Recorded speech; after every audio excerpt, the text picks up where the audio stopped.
Okay, 3, 2, 1. Okay, so here we are at the snow pit. I got some of our staff members, Rachel, Becca, Sabrina, and Andy. And we've already dug the snow pit. Right now we have Rachel digging out a little bit more of the pit.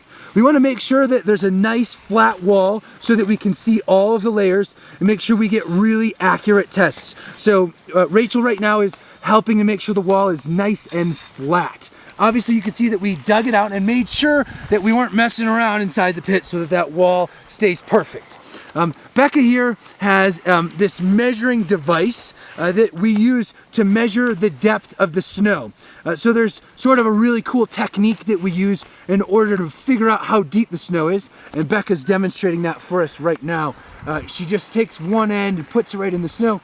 That way we can measure how deep the wall of our snow pit is, which is important in a lot of the different tests that we do. Okay, next we have Sabrina.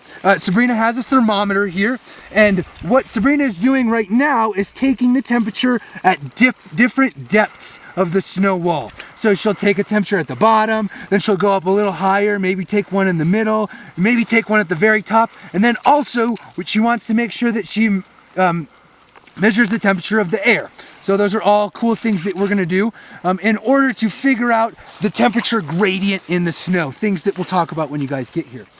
She's also looking for layers in the snow. So this snow wall actually shows that there are some really good layers. You can see that layer right where she stopped, and she's putting in one of those tongue depressors to mark the layers. So as you continue down, you can sort of feel where the layers are, and we'll mark those layers. Other important things that we're gonna need to know how to do when we are taking different kinds of measurements in our snow pit. Thanks, Sabrina, that looks great. Okay, lastly, Andy is here. What we're gonna be doing, a really cool test, is testing the amount of water that we can find inside our snowpack. So Andy's taking this little tube that's colored purple so we don't lose it in the snow, and she's gonna take a 100 milliliter sample of the snow by pushing it right in there and pulling out that core. Perfect. So once she's pulled that core out, Sabrina is helping her. We're gonna measure how much that snow weighs.